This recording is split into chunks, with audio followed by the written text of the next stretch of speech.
Hey everybody, and Tony here with a review of two movies that I saw at the Kino Babylon, which were part of the Kino Film Festival.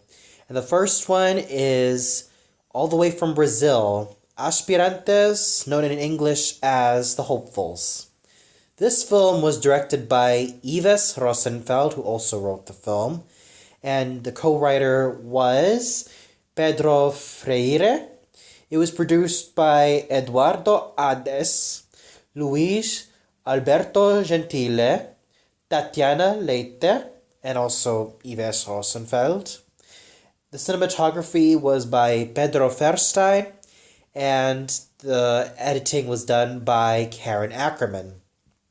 Now, I didn't really have any expectations for this film because, like I said, this film was really new to me. It just came out this year.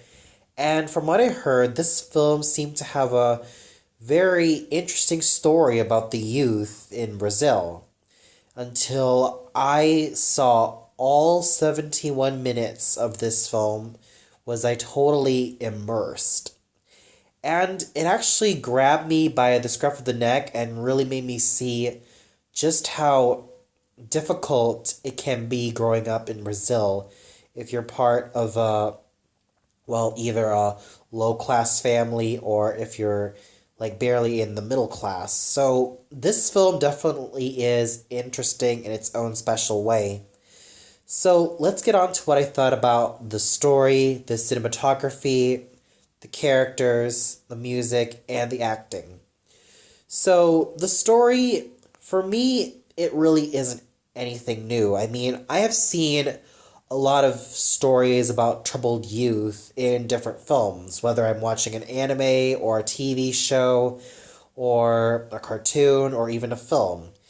The topic of troubled youth isn't really anything new for me, but that's not to say that this film is bad. Absolutely not. This film manages to present troubled youth in a very tactful way. And what it does handle is that we have this one individual by the name of Junior who really aims to be the best in his football team. Unfortunately, there are a lot of circumstances that keep occurring, like his best friend constantly getting the upper hand, his uncle being at odds with him all the damn time, and not to mention his young girlfriend, Karine, who is now a new mother. And of course, all of these things definitely put a huge toll on him for his dreams and even for who he is as a person because, he's still about, 17, 18? I mean, he's still a teenager, but this is basically his journey of what he has to go through in life and where he has to go.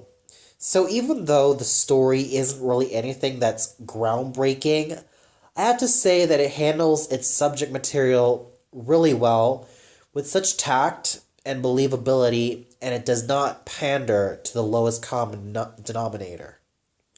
And then we get to the cinematography. Now, the cinematography is quite good, though my complaint would have to be there are moments in which there are just so many long shots being used, as in we don't really get to see the focus change from character to character. I would have really loved for this cinematography to have been a little bit more polished, but hey, what can you do? I could really tell that everyone involved in this film was pretty much working on a limited budget. Hence, that's why I see a lot of long shots. And it seems as though that the only shot that was being used was basically in the opening scene where we see a lot of angles being used. We see a lot of flashing lights. And of course, we also get the slow motion scenes as well, especially when the boys are playing soccer. I thought those slow motion scenes and all those different visual effects were totally well done. I could have loved to see a lot more variety in the cinematography. And then we get to the music. Now, the film starts off with a certain techno beat, and then at times there is a lot of stillness found throughout the movie, and there are some traditional Brazilian beats that are played throughout the movie as well. And there are also some pop as well, and especially the ending song. I thought it was just so well done. So overall, the film does also make a good use of different types of music as well. But I have to say that the characters are actually quite interesting. Let's start off with Junior. Now, Junior is quite a young punkish kid who is very passionate about soccer, wanting to make it to the best in life, and constantly finding himself in a lot of predicaments, whether it's with his uncle or his best friend or his girlfriend who ends up being pregnant.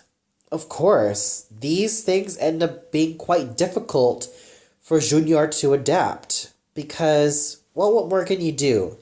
He's still quite young, almost approaching his 20s and probably still a teenager, so he doesn't really know how to really navigate them really well.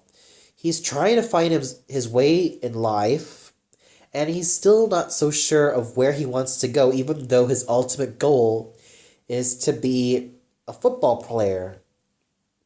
And you could really see the struggles that Junior is going through.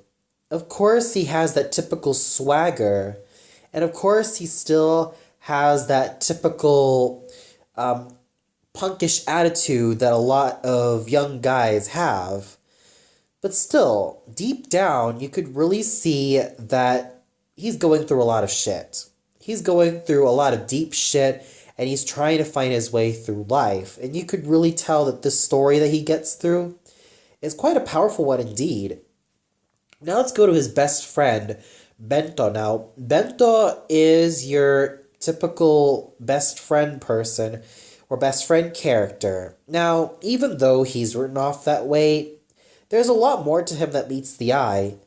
He's a very loyal friend. He is someone who, of course, is very concerned about Junior because, of course, when you see the relationship between Bento and Junior, they are actually like brothers with each other, with Bento being like the cool big brother, and with Junior being the more impulsive, punkish young brother, though at times they both are quite punkish and with a lot of swagger to give.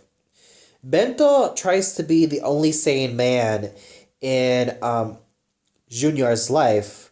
And of course, when Junior gets in an argument with Bento, thus costing his own life, though he's not dead, well, being pushed in front of a car by accident by Junior because, well, what more can you do? Junior was pretty pissed off that Bento was absolutely great in a lot of aspects in soccer, whereas with Junior wasn't. So you could really see that there's also a lot of tension between the two as well, even though there is a lot of great chemistry with them as best friends. You can also see the underlying tension that Junior has, as in the jealousy that Junior has for Bento, because, you know, Bento is pretty much not only the best player in the soccer team, but let's just say that in theory, he's also quite handsome as well, and a little bit buffer than Junior. But still, their chemistry as friends, I mean, it's just so awesome. I mean, even the time where Junior and Bento are play MMA fighting, I thought it was just kind of cute. I mean, considering the fact that these two are quite young for their age, I just have to say that it's quite cute watching the both of them like play fighting. I thought it was just quite fun as well. But still, the chemistry between Bento and Junior is pretty much the icing on this cake. And then we get to Karin. Now, Karin is quite a rebellious person. I mean, she's the girlfriend of Junior, and you could really tell that they have been with each other and have known each other for several years, probably since childhood. Not much is known about Karin of how she knew Junior, but it's safe to say that they started off as childhood friends, and along the line, they decided, you know what, they should get together. Now, with Karin, of course, she has that rebellious punk girl attitude that, even though can get the best of her, and especially with her constant arguments with her own mother, and you could really see that Karin does try to mean well in Junior's life, but unfortunately, she still has a lot of growing up to do, especially with this whole situation that she gets herself into. And not to mention, her mother does try to send her to the right way, but you could really see that with Karin's rebellious attitude and her own mother, with the past of the fact that she has given birth to her ever since she was a teenager, you could really see that her mother is totally exasperated by this turn of events, that she doesn't want the same path to be for her daughter. You could really tell that there are a lot of highly intense character interactions. And this really makes the film even more plausible. And it's also thanks to the phenomenal acting.